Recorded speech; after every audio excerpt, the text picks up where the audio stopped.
Dinesh D'Souza has done what can only be described as an incredible documentary about that day, about this battle in the Middle East, and about what is to come.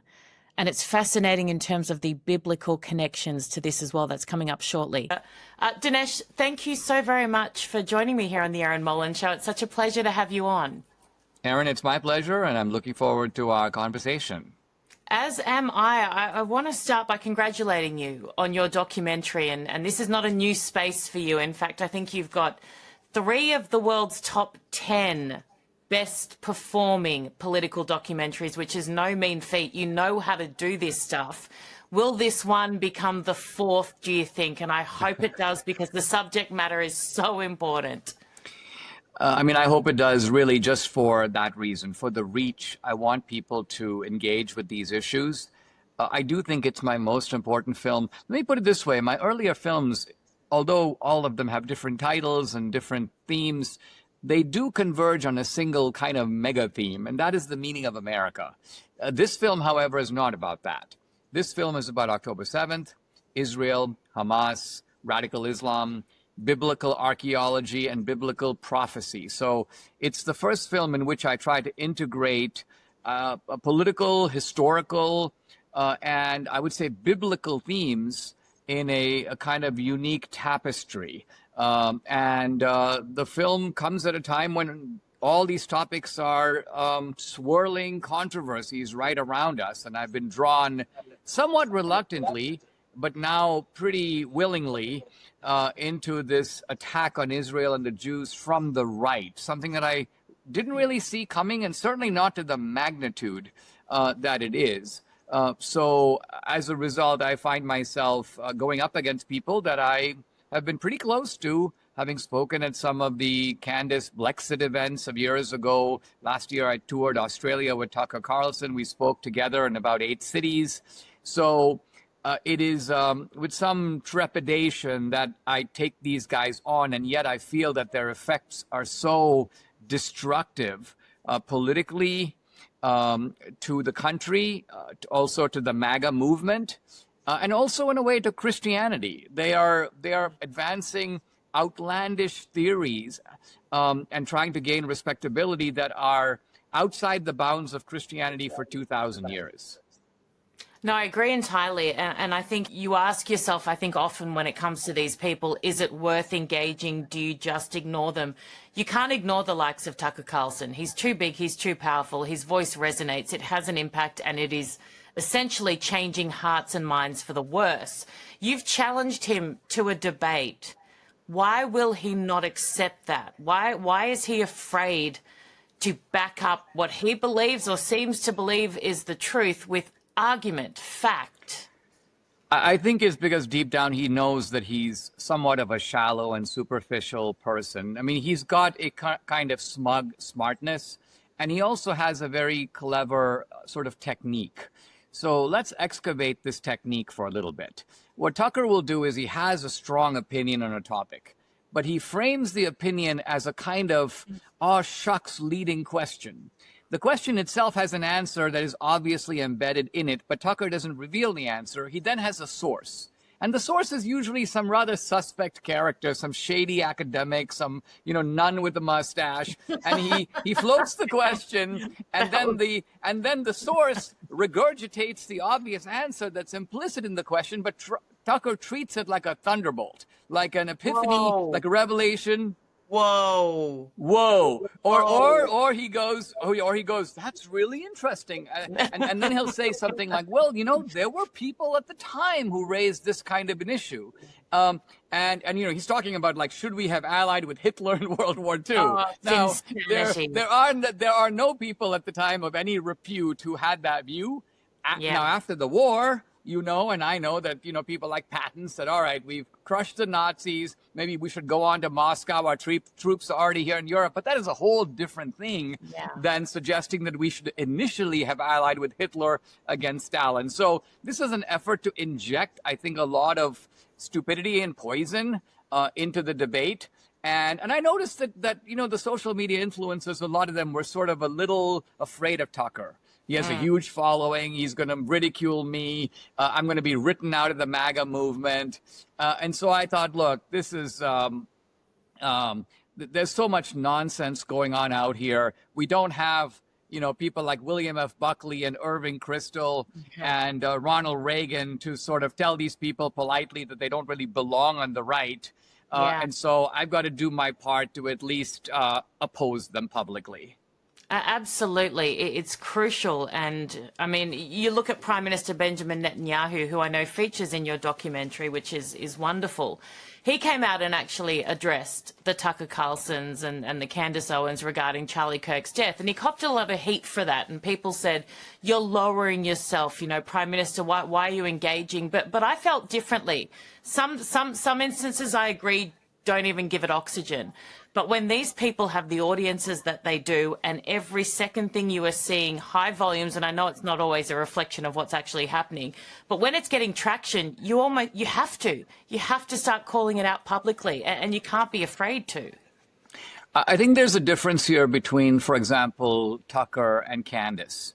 Candace is a sort of a mesmerizing freak show.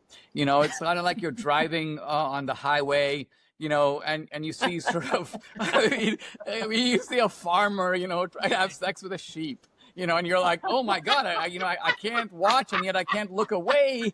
And so there's a kind of irresistible, although perverse, magnetism to the whole thing, right? And so, but at the end of the day, you do know deep down that it is a performance artistry. It is a clown show, entertaining though it may be. Now, Tucker, as I say, is different because Tucker has the shtick of the kind of gentle prober, the wide-cheeked all-American kid. Just asking and I've always said, I've often said if Sharia comes to America, Erin, it's going to look like Mamdani and Tucker. It's not going to look like Osama bin Laden. It's going to look all American. It's not going to have an accent. It's going to be sort of chic, and these people will come out of the right schools. And so it's all the more important to sort of flush it out and do it early, and at least let people know what the implications are of subscribing to these kinds of ideologies. I'd love to get your take as someone in America on J.D. Vance. And I know that he's the anointed one. I understand that, that there are promises from Trump to support him moving forward. He's close with John Jr. I look at Marco Rubio and I think he is tenfold more impressive. I worry about J.D. Vance. I worry about his proximity to Tucker Carlson, his inability to call him out. I've seen things that say that, J.D. Vance believes that he owes Tucker his political career. That feels like one hell of a debt to owe someone. I worry about, he hasn't said anything in this space in the Middle East that gives me confidence that J.D. Vance will continue along the same kind of lines as Trump. What's your thoughts on who takes over this movement? And are you concerned about J.D. Vance and even just the lack of kind of jumping in sometimes and calling out people who are close to him? I think that J.D. Vance, his virtue is that he is a pretty smart guy. And I think he will figure out very soon that despite the kind of tempest on social media, the mainstream of the Republican Party and the mainstream of the MAGA movement are sort of not with Tucker. There's an illusion that they are, and maybe for young people they are. But I'm talking about when you look at Trump's 51% vote, 45% of that he gets straight by virtue of having the R letter after his name. That's the Republican base. That's the mainstream of the Republican Party. Those are the real voters. Now, you have to get from 45 to 51, but that's the added 6 you have to get from here or there. That is not the base. The second point is the Republican Party and the right are funded by 3 groups of people. One is highly successful evangelical Christian entrepreneurs. The second is basically GOP businessmen, guys who run big corporations. And the third is conservative Jews. Now, my point is all 3 of those groups want nothing to do with anything that has any aroma of anti-Semitism at all. They will flee from it. And so my point is, look, any organization, if Turning Point, I don't think they will, but if they will go in that direction, I predict they will be finished over time as an organization. Why? because they will cut themselves off. I'm not just talking about from the money. They cut themselves off from the voters. And so there's no future there. J.D. Vance will figure that out. Now, how he will handle the fact that, Tucker's son works for him and he's got close ties with Tucker, he's going to have, let's call it the Megyn Kelly problem, which is, what are you going to choose? Megyn can easily make one kind of a choice, but JD has a completely different calculus facing him. So I think that if he's as smart as I think he is, he'll recognize that that is simply not the way to go.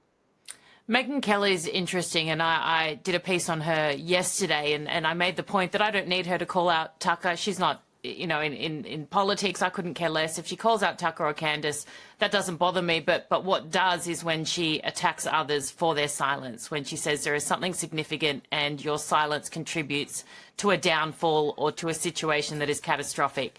The hypocrisy is the issue I have. I'm happy for anyone to opt in, opt out, do whatever you like. You're a public commentator, go for gold.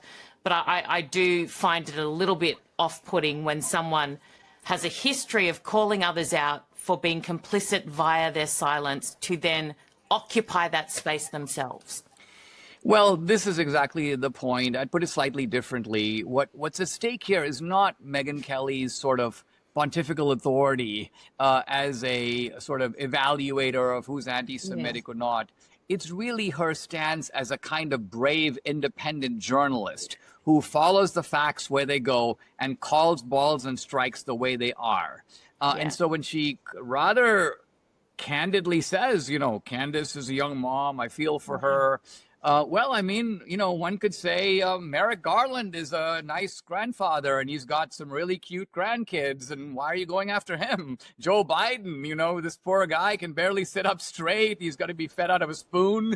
Why are you criticizing him in public? An angle that you can empathize with or an element to them that you can humanize. We're humans, of course. Right. So either you want to be that kind of outspoken independent journalist, and I think that is her podcast brand. Yeah. So in a way, she's jeopardizing that brand herself. No one's doing it to her. She's doing it herself. It would almost like if I were to say something like, I've got all this cinematic footage for my next film, but I'm not going to show it. And you'd be like, well, what kind of a filmmaker are you? If that's a topic you're covering, you actually have the goods and you're going to hold them back. Why? Yes. So I think that's Megyn Kelly's problem. Yeah, and you're so true in terms of that's the brand. And even and a lot of people have said to me coming through, oh, you're the next Megyn Kelly, which, I mean, she's phenomenal in what she's done, absolutely. And I don't claim to be that at all. But just this week, an example with Tommy Robinson and Israel inviting him to come over. And I had him on the show and I thought he was really impressive. But I was reluctant to wade in because I thought, oh, this is just, and my editor said, mate, if you don't wade in, then you are doing the exact same thing as it. This is your brand. Wade in. And it's, it's hard. I get it. Sometimes it's easier to opt out.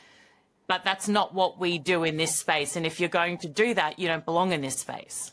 Yeah, I set out this film, The Dragon's Prophecy. I started out to make a film that would essentially integrate the politics of October 7th, in international politics, and the global jihad behind it all, and with the issues of biblical archaeology. So I was trying to make a lofty film that was timeless and could be something you could watch, let's say, 10 years from now.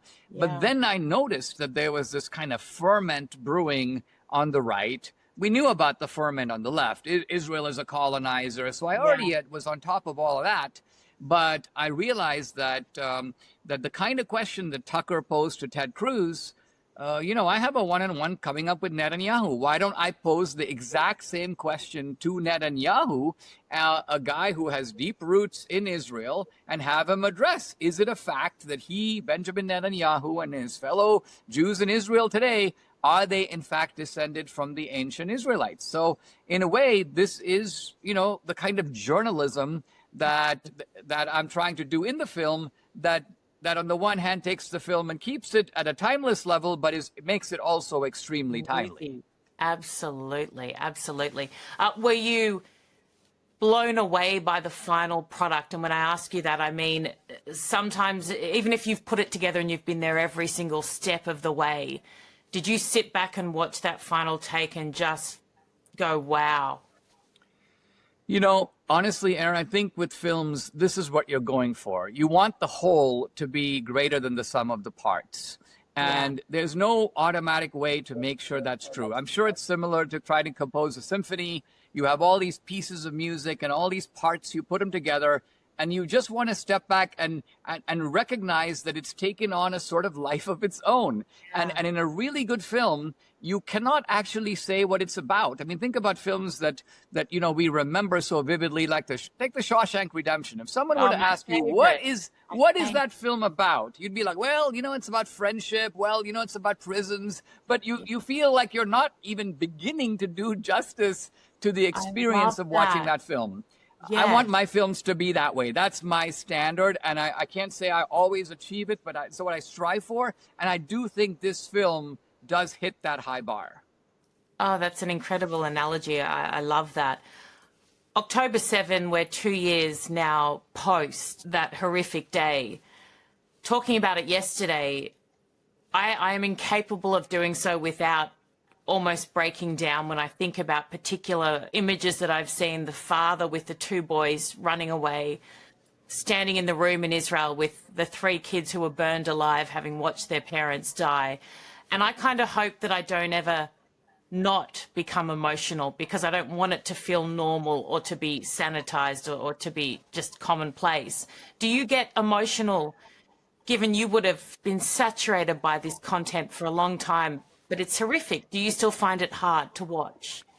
I do, and yet I will say what I have to do in putting it together cinematically is pull back from it Yeah. and develop almost a certain type of, you know, think of what like a physician would do, for example, when he sees something very tragic, a terrible accident. He's got to somehow realize I'm doing kind of a job here, and what is my job to sort of put this all together. And so what I'm trying to do here is to take this footage, which I don't believe has been sufficiently widely seen. In fact, most people have not seen it. I know there's certain things I can't show, but I'm like, I'm going to give people 10 minutes of straight out October 7th to open the movie. I'm going to put them kind of on a motorcycle with a GoPro with Hamas, and they're going to ride over the fence into the kibbutzes. I mean, what's so, I think, powerful cinematically is you're seeing it not from the Israeli point of view. You're seeing it from the Hamas point of view, because Hamas did the filming. And so we try in a riveting but nevertheless tasteful way to put you on the scene on October 7th. So I would say that, yes, I am emotionally engaged with all that. And of course, I interview survivors immediately following the demonstration of the attack. But I had to sort of pull back a little bit just to essentially convert this footage into a story for people who have never seen it, and in fact, who have been fed all kinds of information around it. You know, in life, we should always distinguish what we know about from what we know. I know about Papua New Guinea, but I've never been there, so I don't have a feel of what that's really like.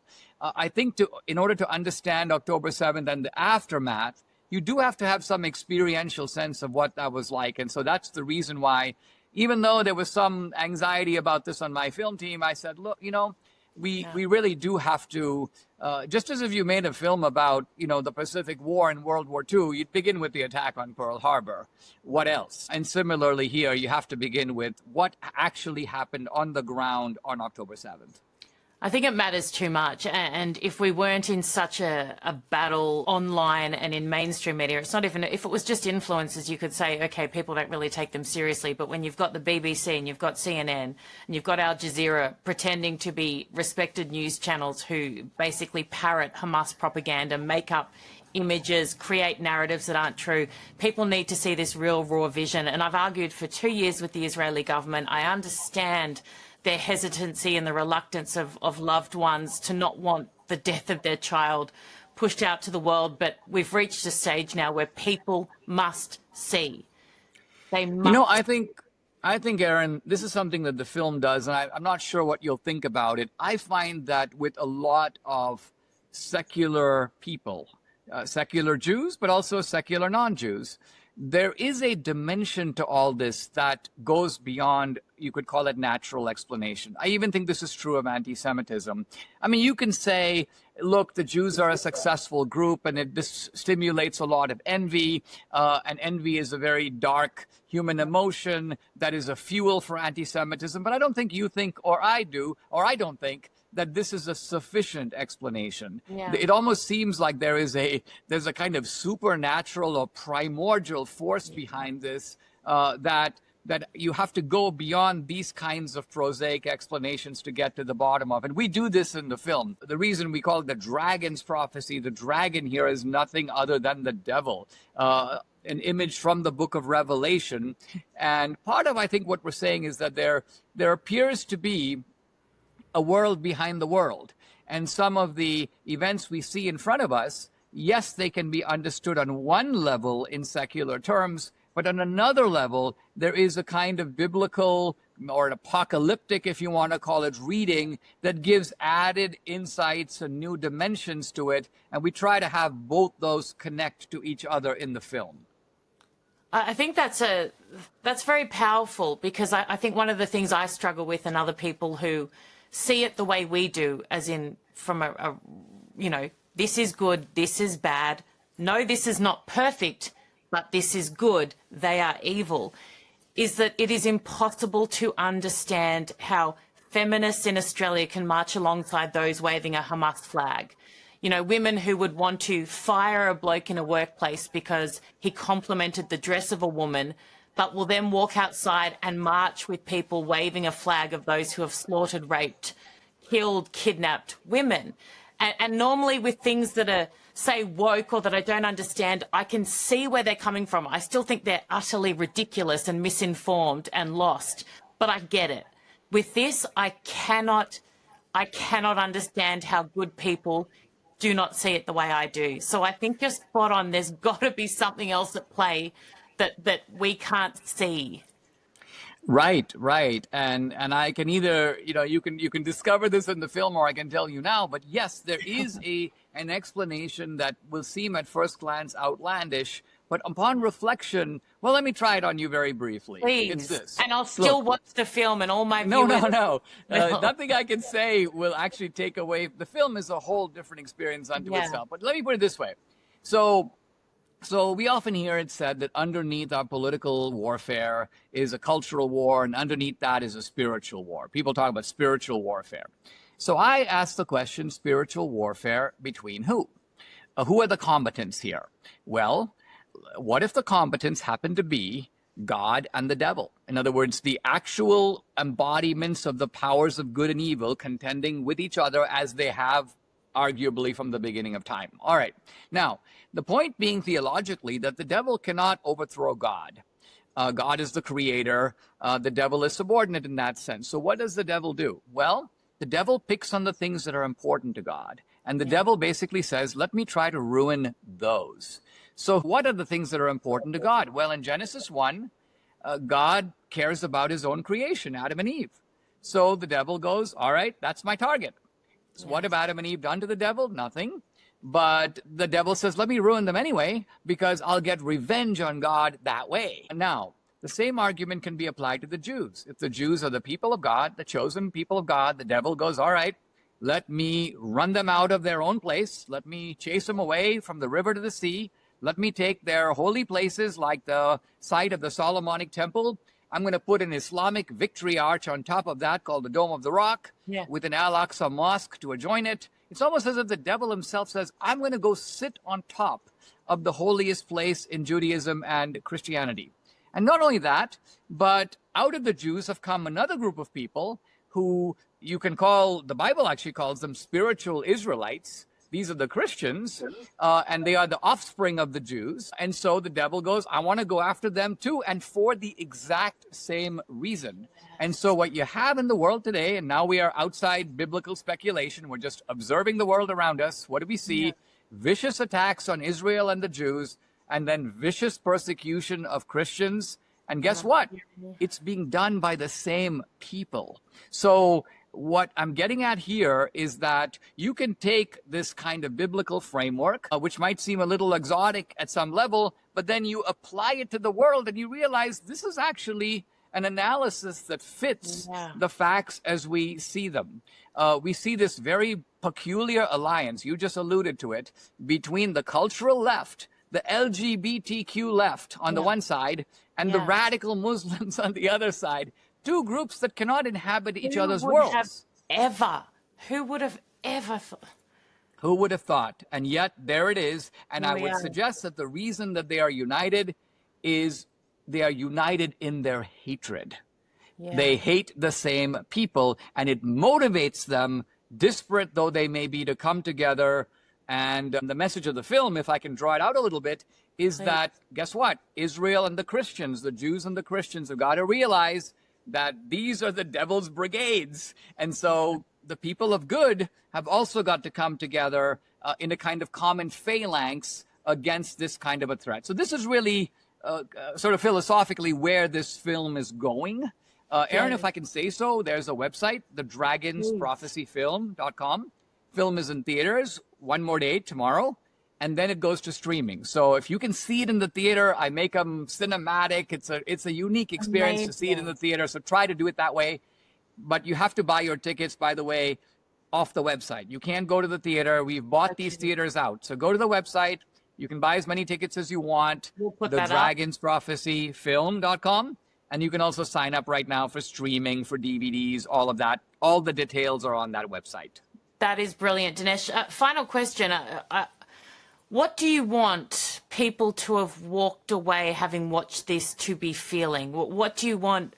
What I would love is for it to, and I feel like it has the power to, if we get it big enough reach, I want the silent majority to stop being silent, to wake up and understand what is at stake, what the threat is, and why it matters. And even if you're in Australia, the UK, America, it's not Israel and the Jews. It's all of us and what we value and what we believe in deeply that is under threat here. That's what I want. What do you want people to watch this and walk away with? So the message of the film is that in the end, this is not merely about a political calculus of whether it's in the American interest to give $3.8 billion to Israel. All of that political calculus is in the film. However, at the core, I think it is about a kind of moral or spiritual challenge that each of us faces. Namely, that there is a choice in the world between the people who want to make the world better and the people who want to be sort of congruent with the good. The good here defined very much in the terms that the Bible defines it.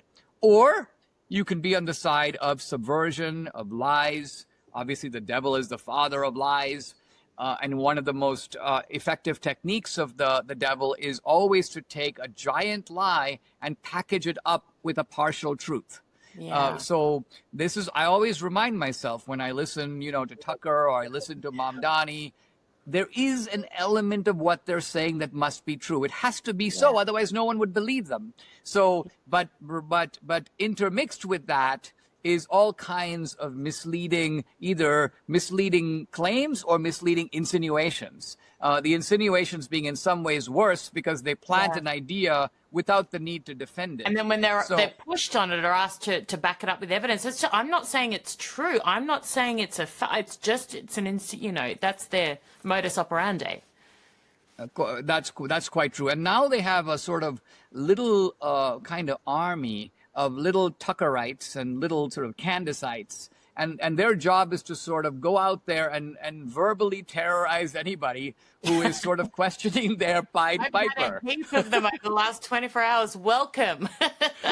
Yes, exactly. My feed is also well populated with these characters, and all of whom, by the way, are extremely convinced that everything I do can be explained by the single number $7,000.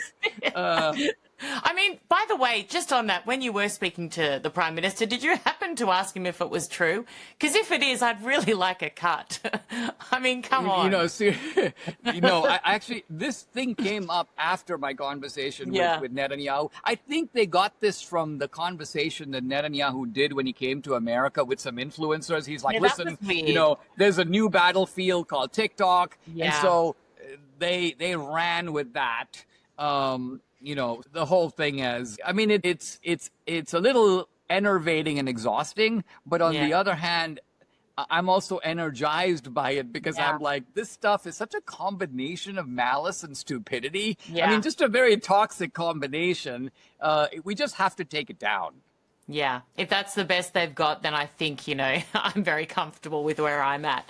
Dinesh, would you wipe the floor with Tucker if you debated him? How confident are you? Well, it would be a bit like one hand clapping. Let's put it that way.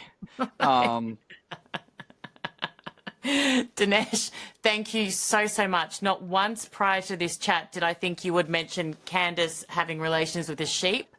I was making an analogy. Wait, hold on, Erin. I was merely asking questions. I'm merely conducting a personal investigation, and I'm inviting your listeners and mine to weigh in on any sightings. I would never say that like it was. I'm just asking. Dinesh, you are wonderful. Thank you so much again for your time, and I'm so excited to watch this movie and for my audience to do exactly the same thing. Thank you for everything you do. My pleasure.